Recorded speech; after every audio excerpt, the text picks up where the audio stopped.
Bueno, amigos, hoy tenemos el privilegio de contar como invitado con el doctor Rolando Murgas Torraza. Él ocupó el alto cargo de ministro de Trabajo, en su debido momento un hombre dedicado exactamente a este tipo de especialidad, una especialidad realmente del tema laboral. Y el doctor Murgas Torraza ha aceptado estar con nosotros esta mañana. Doctor exministro, ¿cómo está usted? ¿Cómo le va? Bienvenido. Muy bien, muchas gracias. Aquí estamos, a la orden, como siempre. Un honor tenerlo aquí. Vamos a referirnos a se ha hecho por parte de la Asamblea. Perdón, alguien tiene un celular justo al lado, si pueden mover. Ya me di cuenta. Lo que pasa es que está casualmente Saúl Méndez mandando un número importante de tweets o de mensajes. Bueno, es que justo a esta hora hay protestas en distintos puntos del país contra la llamada Ley de Protección del Empleo, presentada por el Mitradel.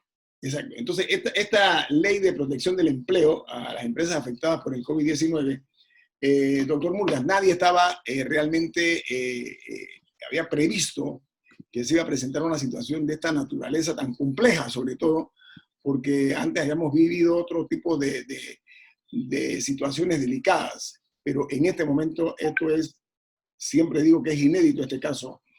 Las medidas a tomar en el caso de, por una parte, buscar un equilibrio, ¿no?, entre preservar el empleo de los trabajadores y también preservar la estabilidad de las empresas. ¿Qué criterio, de su opinión, debe ser considerado en ese tema? Doctor Murgas. Aló. Se congeló, la señal se congeló. Bueno, por mientras, voy a aprovechar para comentarle a nuestros oyentes más o menos qué dice la ley para quienes no la han leído. Y es importante que la ley ya pasó primer debate en la Asamblea Nacional y cuando pasó primer debate sufrió algunos cambios. Por ejemplo, el proyecto de ley como lo presentó el Mitradel incluía disposiciones para el 13º mes. Y lo que establecía, por ejemplo, era que aquellos que no laboraron entre abril y agosto, que es el periodo por el cual se paga la segunda partida del 13º mes, que iban a recibir la suma de $50. Y aquellos que habían laborado parcialmente entre el 15 de agosto y entre el 15 de abril y el 15 de agosto recibirían el 13º proporcional a lo que trabajaron. O sea, si trabajaron con una jornada reducida de 50%, se calculaba en base a eso. Si trabajaron nada más uno de los 3 meses, en base a eso y así. Y finalmente, aquellos que sí habían trabajado normal, se les iba a tener que pagar el 13º mes normal. Que tengo aquí en la casa, porque está bajando. Pero con los cambios que se hicieron en primer debate, por ejemplo, ese fue uno de los artículos que se modificó. Y lo que dice ahora, en estos momentos, está en segundo debate, todavía puede cambiar aún más. Lo que dice actualmente es que aquellos que no laboraron, en vez de recibir estos $50 que había propuesto Mitradel, recibirán un bono que será determinado por el órgano ejecutivo. O sea, que ahí vemos un cambio importante. Las otras dos sí permanecen como las había establecido el Mitradel bastante. Creo que el doctor Murgas ya se reincorporó. Doctor Murgas, ¿me escucha, ministro? Te escucho. Uno de los temas en discusión es la medida a tomar con relación al 13º mes, entendiéndose, repito, que esto nunca antes había ocurrido en la historia republicana. Exministro de Trabajo, cuéntenos su perspectiva. ¿Cómo hacer un equilibrio para que no se afecte ni los trabajadores, ni tampoco la empresa privada? Sí, estamos ante una situación, porque, como todo el mundo lo dice y en todos los órdenes, todos los... Adelante.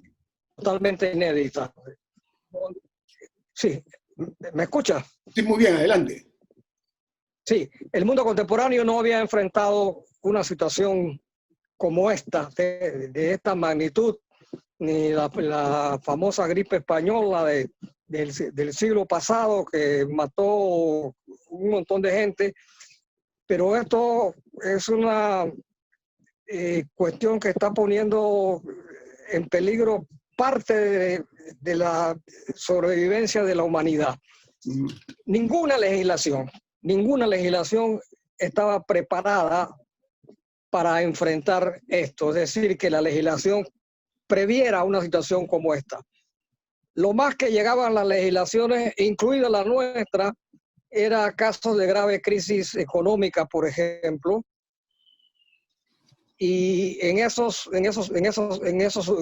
supuestos podían haber las medidas como esta de la suspensión. Y hasta ahora el ministerio estuvo aplicando lo que trae el Código de Trabajo, estirando hasta donde, digamos, se podía en el tema de la suspensión, que se está aplicando la suspensión por fuerza mayor. Es decir, porque hay una orden de la autoridad que la empresa tiene que cerrar, o la empresa no podrá desarrollar todas sus actividades a plenitud, etcétera. Eso obliga entonces a la figura de la suspensión, pero que tiene un límite en el código. Era 4 meses. Y esto cuatro prórrogas se ha interpretado por una reforma que hubo en el año 90 de 1 mes, y 4 prórrogas que el código originalmente decía muy explícitamente que eran 4 en total. Pero bueno, entiendo que el ministerio ha aplicado la interpretación derivada de una reforma que se hizo en el año 90.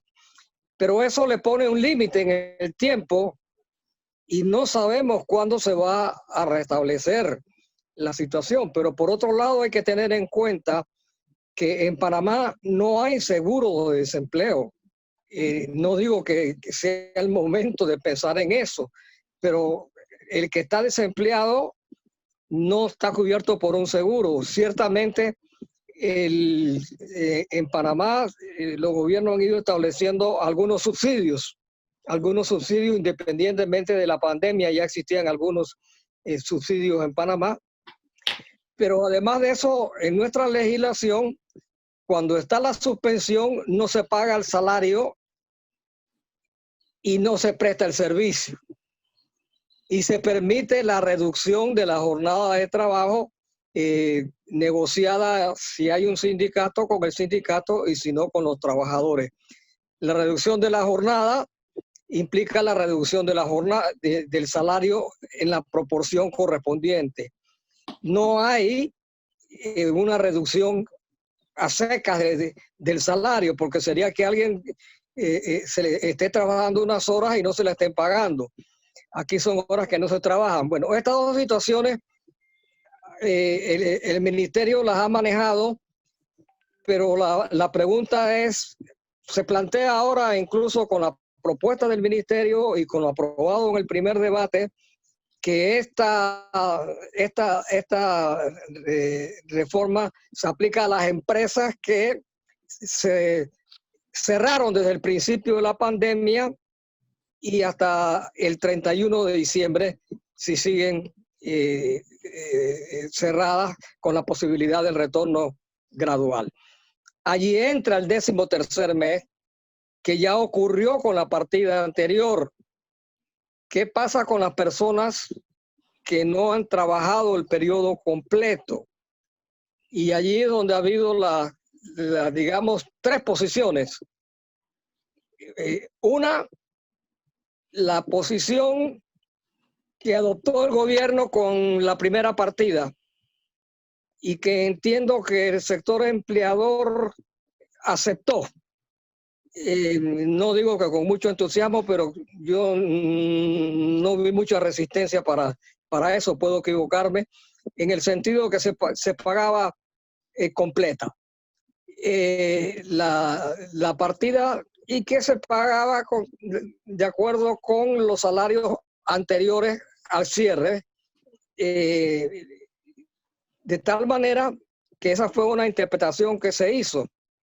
Ahora hay el planteamiento, segunda posición, de que se pagara una suma de 50 balboas, como se estaba explicando, y lo que se aprobó en primer debate es que se deja abierto a un bono que parece entenderse que ese bono lo pagaría el Estado, es decir, aquellos que no hayan trabajado ningún día para la partida. Y aquellos que han trabajado parte del periodo que genera la partida, entonces a eso se les paga la parte proporcional, pues como dice el decreto de gabinete que establece el 13º mes. Entonces estamos en una situación donde hay un diferendo muy fuerte porque hubo un gran esfuerzo para hacer concertación, un gran esfuerzo meritorio, pero no llegó a un consenso completo sobre todos los temas. Casi la mitad de los temas se referían a los protocolos sanitarios y en algunas otras cosas. Y luego nos encontramos con un movimiento sindical dividido frente a ese tema y que ahora parece tomar una posición en cierto modo unificada de oposición. Ese es el escenario que tenemos, en el cual si no hay consenso, obviamente el gobierno tiene que tomar medidas y esto no es fácil. Y aquí hay que todos tenemos que ser creativos para buscar una salida a esta situación. Entender que la gente que no recibe ingresos, aquí se habla de que hay un 40% de informales, lo que reciben ellos no reciben el bono solidario, aquellos que tienen la jornada reducida, que reciben para compensar la reducción del salario, etcétera, situaciones que no son fáciles de manejar y el gobierno, por otro lado, no está recibiendo ingresos o no está recibiendo los suficientes ingresos. Alientan a algunas situaciones que permiten ciertos asomos de actividad económica como las exportaciones, etcétera, que se están activando, pero la economía está en una situación de una gran parálisis y hay que entender también que debe conciliarse todos estos factores, ser empáticos, ser creativos, como le escuché a un profesor sudamericano, la economía se salva empezando por salvar vidas. Tenemos que salvar las vidas y tenemos que salvar la economía. Ahí está el dilema. Vamos a ver, doctor Murga, vamos, usted, su criterio como exministro de Trabajo, lo quiero escuchar después del corte comercial porque ha dicho una palabra muy interesante. Consenso es fundamental para esto, ¿sí? Para unificar criterios. Viene más aquí en Info Análisis, un programa para la gente inteligente. Bueno, de regreso aquí en Info Análisis, este es un programa para la gente inteligente. Doctor Rolando Murgas Torraza, exministro de Trabajo, es hoy nuestro invitado. Camila, adelante. Sí, porque sí se hizo la mesa tripartita, que tomó bastante tiempo, y al final como que nadie salió muy feliz de ahí, porque sí, cuando se presentó el proyecto de ley, había personas que participaron en las mesas que decían que habían incluido, que habían cosas que se habían acordado y no estaban en el proyecto, y otras que no se habían acordado, pero sí estaban en el proyecto. Una de las cosas que aparentemente no se había acordado o que había algún tipo de discrepancia era lo concerniente al foro maternidad. Y el proyecto de ley, como fue presentado originalmente, incluye un artículo que se le agregaba al Código de Trabajo que decía que las suspensiones de trabajo no iban a afectar de ninguna manera a las trabajadoras que se encontraran protegidas por fuero, y decía que el tiempo correspondiente al fuero no se contaría durante el tiempo de suspensión de los efectos de los contratos de trabajo, y que el tiempo restante se reactivaría apenas se levantara la suspensión. Este artículo, por ejemplo, fue una de las modificaciones porque no, perdón, este sí se mantuvo.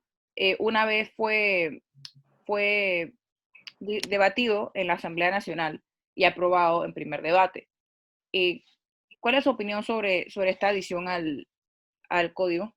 Que fue uno de los temas que llamó la atención cuando se presentó el proyecto. Sí, a mí me parece que el artículo debe ser reenfocado porque hay que distinguir entre lo que es el fuero propiamente tal y la licencia de maternidad. Embarazada tiene derecho a una licencia 6 semanas antes y 8 semanas después del parto, un total de 14 semanas, pero que si, por ejemplo, se prolonga la gestación más allá de las 14 semanas, tiene derecho a que esa licencia se extienda en la proporción correspondiente. Eso es lo que dice el código y esa es la licencia de maternidad. El fuero de maternidad es una protección contra el despido. Es decir, que para poder despedir a una trabajadora con fuero de maternidad, se necesita primero que haya una justa causa y en segundo lugar que haya una autorización judicial previa para poderla despedir. Entonces, yo creo que eso no queda claro ni tampoco ha quedado bien entendido, porque es obvio que una trabajadora frente a una suspensión, la suspensión no puede afectarle el fuero, es decir, no la pueden despedir si no hay una justa causa. Pero sí se le puede suspender el contrato. ¿Cómo? Pero sí se le puede suspender el contrato. Allí voy. Entonces, lo que esta reforma pareciera buscar es que no se le afecte que la suspensión no le afecte. Es decir, evidentemente la licencia no se la puede afectar, pero si por ejemplo no está en licencia, es lo que no queda claro qué pasa y entiendo que es la importancia de la ley, la intención de la ley, porque la trabajadora tiene un fuero durante todo el embarazo, aunque ni ella misma sepa que está embarazada, tiene fuero. Y hasta un año después de haber dado a luz. Entonces, allí no queda muy claro en la norma si lo que se va a prolongar es ese año, se vuelve a contar, pareciera ser eso. Por eso que digo que la norma debe expresar claramente su intención. Uno, lo que usted pregunta, ¿se puede suspender el contrato o no se puede suspender el contrato de la trabajadora que está en estado de gravidez, pero que todavía no está de licencia? Porque estando de licencia, obviamente no le puede afectar la licencia. Ese es un punto que yo creo que en ambas redacciones, la original y la que se aprobó, no queda claro separar las dos cosas. Licencia es una cosa y fuero de maternidad es otra cosa. Y hay otro artículo que llamó mucho la atención, es parte de un artículo, entre las modificaciones que se le hizo al artículo 2 del proyecto de ley de protección del empleo, y establece que se prohíbe la contratación de nuevos trabajadores a las empresas que reactiven sus actividades económicas con el fin de no vulnerar el derecho de todos los trabajadores cuyos contratos fueron suspendidos a retornar a sus puestos de trabajo. Porque hay quienes dicen, ¿qué pasa si es una posición que se necesita? ¿No se puede contratar a nadie? Nuevo. Sí, ahí ese es uno de los puntos de diferencia entre la posición del sector trabajador y del sector empresarial. Es decir, hasta donde entiendo, la posición empresarial es que se pueda contratar a nuevas personas si son para posiciones nuevas. Sobre la base de que muchas empresas podrán estar siendo reestructuradas, ya sea por los efectos de la pandemia o ya sea incluso por la situación de las nuevas tecnologías y creen nuevas posiciones. Ellos consideran que aún en este periodo hasta el 31 de diciembre, que hay que recordar que esta propuesta es hasta el 31 de diciembre, es decir, que no estamos en pospandemia prácticamente, estamos en la pandemia. Entonces la posición de los trabajadores es que esto puede ser utilizado para impedir que muchos trabajadores puedan ser reincorporados y que sea difícil de controlar. Yo creo que este es uno de los puntos de disenso, y por eso es que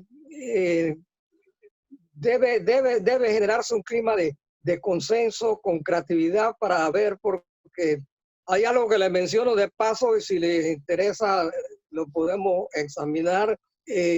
Yo creo que al lado de los compromisos específicos y los consensos en la redacción, es necesario que haya compromisos de carácter ético, que tengan un valor ético. Es decir, que un sector le diga al otro y al gobierno nacional, y el gobierno nacional haga lo propio: yo no voy a hacer tales cosas, en mi sector no se van a hacer tales cosas. Eso tiene que ver con el tema del mutuo consentimiento también. Es decir, porque una cosa es que se esté en una mesa unos representantes de los dos sectores con el gobierno, lleguen a entendimiento, y luego lo que ocurre abajo en el mundo, en las empresas. Y entonces hay un clima de desconfianza, y yo, sin decir quién tiene la razón específicamente, hay temores de que esas normas no sean bien manejadas, temores en el sector sindical, no sean bien manejadas en el gran mundo donde no está, sobre todo donde no hay sindicatos. De hecho, de paso, la ley como que no menciona, me parece que debería mencionar un mayor protagonismo del sindicato. Entonces yo creo que ese clima está gravitando. Y mientras eso gravite, es difícil que las normas operen plenamente, porque posiblemente no cumplan su fin si no llegamos a esos compromisos éticos que cada sector, el sector obrero también tiene que asumir sus compromisos, el sector empresarial los suyos, el ministerio los suyos también. Entonces yo creo que en este punto específico hay un gran diferendo, y yo creo que hay que enfrentar eso generando confianza en los sectores, con compromisos de ética. Sí, sí, Bueno, de hecho, permiso, ministro, ministro de Trabajo, Rolando Murgas. Aquí yo estoy de acuerdo con el consenso, pero tiene que haber también un acto de desprendimiento y de humildad por ambas partes para lograr que se vean afectados lo menos posible. Porque hay una realidad inobjetable, esto hay que decirlo. Si no hay empleo, el juego se acabó, hay que apagar la luz. Entonces, lo importante de esto es preservar los empleos con el respeto debido y las consideraciones al trabajador. No sé si me estoy explicando, ministro. Sí, sí. Obviamente, esa es la premisa.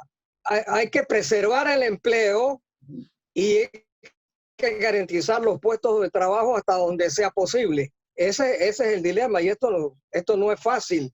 Por eso el diálogo tiene que ser en un escenario de gran confianza, y con posiciones creativas y de acuerdo, que cada sector esté dispuesto a ceder en el punto los puntos que nos ocupan, entendiendo que hay una situación casi de desesperación.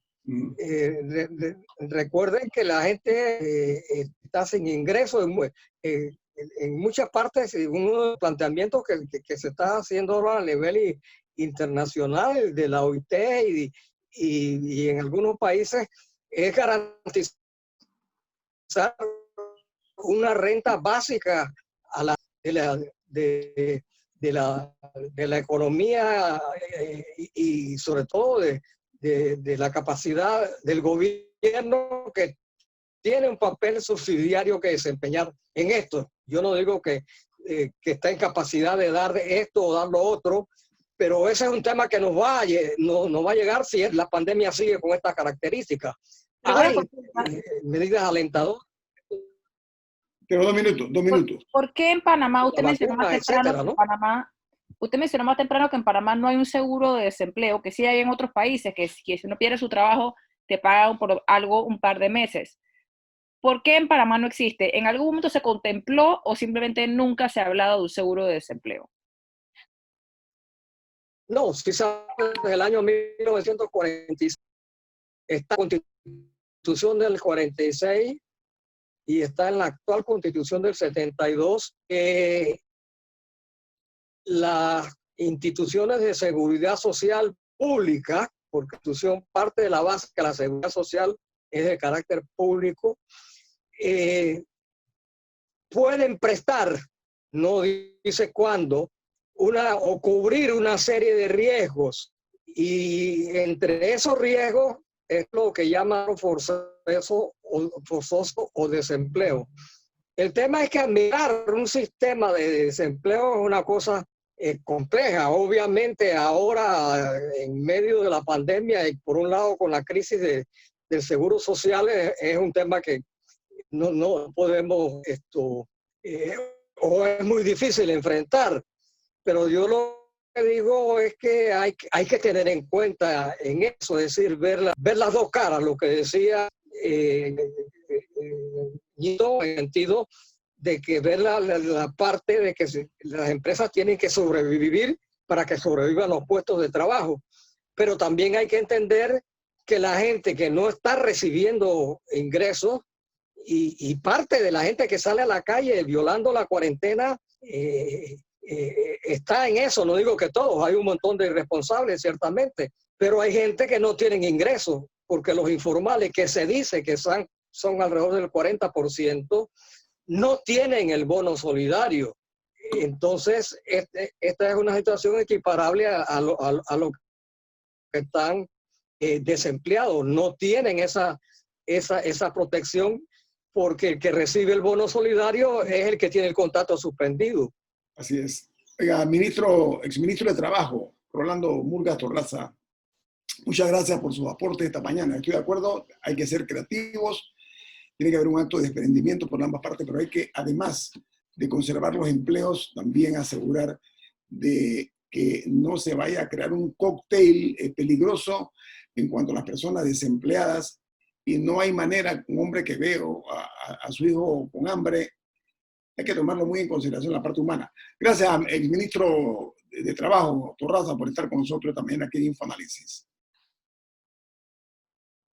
¿Cómo no? A la orden siempre. A la orden siempre. Hasta luego. Corte comercial. Esto es Infoanálisis, un programa para la gente inteligente. Bueno, hay una noticia inquietante de última hora, lo que ellos llaman, la BBC de Londres llama Breaking News. Dice que el presidente de los Estados Unidos, Donald Trump, está proponiendo que se pospongan las elecciones del año 2020, citando el presidente la posibilidad de un fraude por correo, el voto por correo.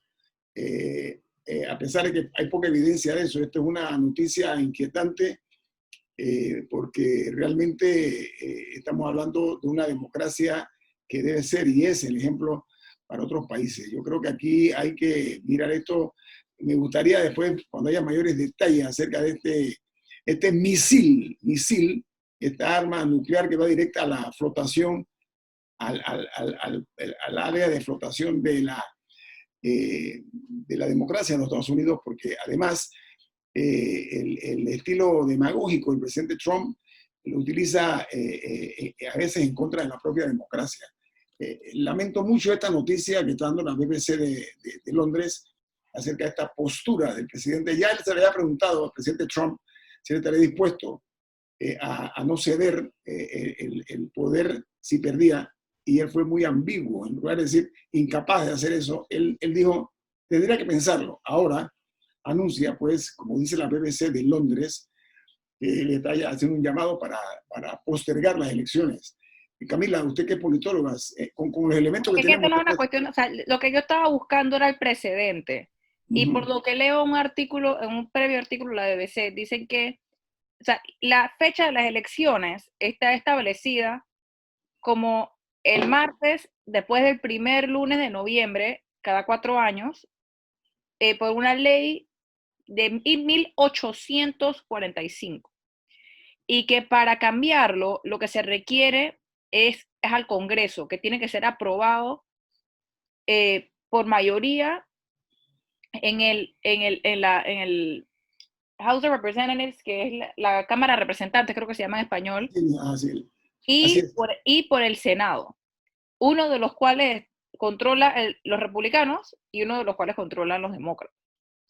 A mí me preocupa ¿saben qué? A mí me preocupa mucho. No, o sea, a mí me parece importante porque, o sea, no es que Trump puede decir, que pospongo las elecciones y se pospone. O sea, hay que que la gente entienda cómo funciona el proceso. Es un proceso. Los pesos y contrapesos que hay en los Estados Unidos. Eso es muy cierto, Camila, pero a mí lo que me inquieta, y Rubén Darío también, es que en el momento histórico que se está viviendo, y que ya el presidente Trump está en lo que yo denomino el crepúsculo de su poder, se le ocurren este tipo de expresiones y de inquietudes, expresiones que crean inquietud, no únicamente en los Estados Unidos, sino también fuera de los Estados Unidos. Me refiero yo a que esas son actitudes propias de un hombre con una fractura de la personalidad. No es un producto de un hombre que realmente cree en la democracia plena. Eso me inquieta muchísimo. Ok, pero yo creo que es importante ver qué pasaría, porque lo que también explica este artículo, más allá de la personalidad de Trump, esto explica que también la Constitución establece que el término presidencial es de solamente 4 años. Así que, aunque haya elección o no, Trump terminaría el 20 de enero de 2021. Haya elección o no. No, pero y entonces, espérate, déjame explicar. Entonces, ¿qué pasaría hipotéticamente si se aplazara la elección? Él no podría seguir a cargo. Y su vicepresidente tampoco, ya que su término también termina ese día. Que la siguiente persona sería el Speaker of the House, que no sé cómo es el término en español, pero que es Nancy Pelosi. Correcto. El problema es que su término termina en diciembre. Así que, o sea, hay como una cadena existe como una cadena de mando. Sí. En el caso hipotético en el que se diera que se aplazara. O sea, pero no es que Trump se quedaría hasta un mes. O sea, eso es importante que la gente lo sepa. Yo me refiero en estos momentos, en estos tiempos de desorientación política, que el presidente de los Estados Unidos haya expresado ese acto temerario, para mi gusto, de decir, vamos a posponer las elecciones, algo inédito también en la historia de la democracia de Estados Unidos. Pero algo importante, o sea, hay que respirar hondo y ver si uno lo considera temerario porque sea Trump o porque verdaderamente lo es. No, pues las reglas del juego están muy precisas en los Estados Unidos, a eso me refiero.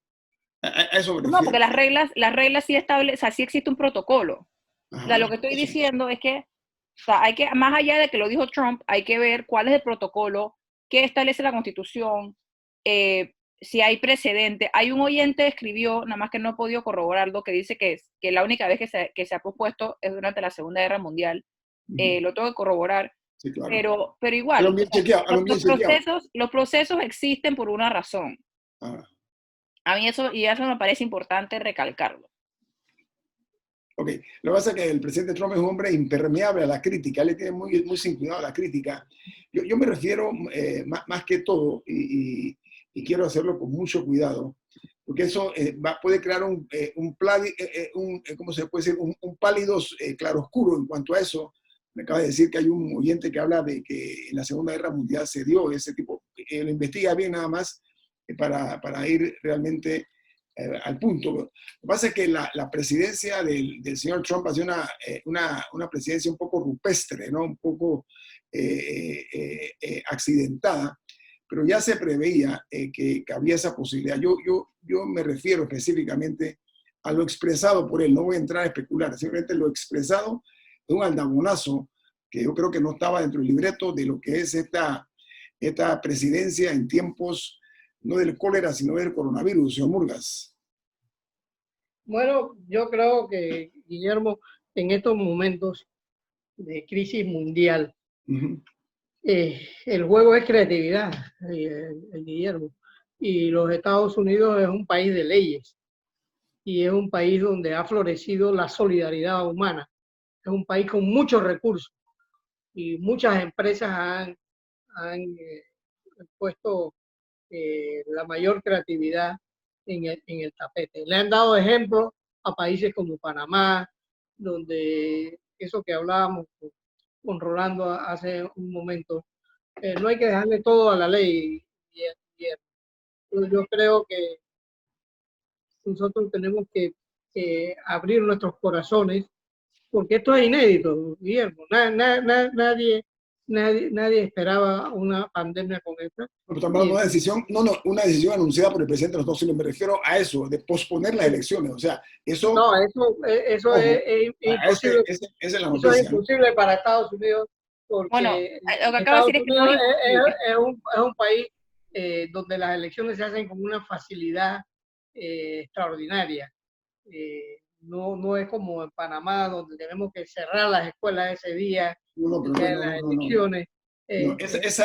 Discúlpame, a mi juicio, esas palabras, permiso, esas palabras conllevan luto para la democracia expresada de esta manera. Hablar de posponer las elecciones por un factor que considera el ajeno. Entonces, yo creo que ese es un término que convoca a muchas interpretaciones, pero solo hay una: respetar la democracia. Adelante, Camila. Ok, eso es lo que estoy tratando de decir. Existe un proceso constitucional. Permiso, Camila. El doctor Ritter aquí está opinando. Tú trajiste a colación lo que dijo un oyente. Dice aquí el doctor Jorge Eduardo Ritter lo siguiente. Dice, en 1944, o sea, en plena Segunda Guerra Mundial, dice el doctor Ritter, sí, lo pone en mayúsculas, sí hubo elecciones. Fue el martes 7 de noviembre. Gracias, doctor Ritter. ¿Qué le parece? Muchísimas gracias, doctor Ritter. Porque estoy leyendo un artículo, es como última hora, está medio apurado la investigación. Sí. Por ejemplo, el Constitution Center, como el Centro Constitucional, habla de que para las elecciones de 2004, que ellos hicieron una investigación de los diferentes escenarios post 11 de septiembre de 2001. O sea, que se hicieron varios escenarios para las elecciones, o sea, se estudió la posibilidad para las elecciones, o sea, a nivel académico, por decirlo así, para cómo funcionaría si se tuviera que hacer por términos de emergencia, porque recordemos que en ese momento estaban invadiendo Irak, estaban recién invadido Irak por el ejército de los Estados Unidos, o sea, había un escenario de emergencia también. O sea, que no es la primera vez que se ha hablado de este tema. Yo creo, y me parece importante para todos nuestros oyentes también, que no se queden en que lo dijo Trump. O sea, verdaderamente, yo creo que hay que sentarse y ver, ok, ¿cuál es el prospecto para noviembre? O sea, verdaderamente, o sea, estudiar el sistema, cómo funciona el sistema de correo. Porque hay gente que creo que desde ya ha podido mandar sus papeletas. Saber justamente cuántas personas votan por papeleta. Porque el sistema de Estados Unidos es muy lejos de perfecto. Aparte de todos los cuestionamientos que existen sobre el sistema del Electoral College o el colegio electoral, no sé cómo se dice en español, aparte de eso, ellos le quitan el derecho de votar a muchísima gente. O sea, existen una cantidad de límites para que particularmente poblaciones vulnerables puedan tener acceso al voto. Hay una serie de exigencias, o sea, no es el sistema electoral perfecto, está muy lejos de serlo. Y a mí me parece que antes de presentar una opinión sobre la posibilidad de una de prórroga, o sea, de extender perdón, de aplazar las elecciones, es importante tratar de entender el sistema. Entender también que no sería un capricho. No se puede hacer por capricho. Existe un proceso constitucional en caso de que esa sea la decisión. Sí, pero ¿saben qué? Es una responsabilidad inesquivable para nosotros. Un programa de esta naturaleza, con estas características, no podemos obviar y comentar de primera mano esta noticia inquietante que recoge la BBC de Londres.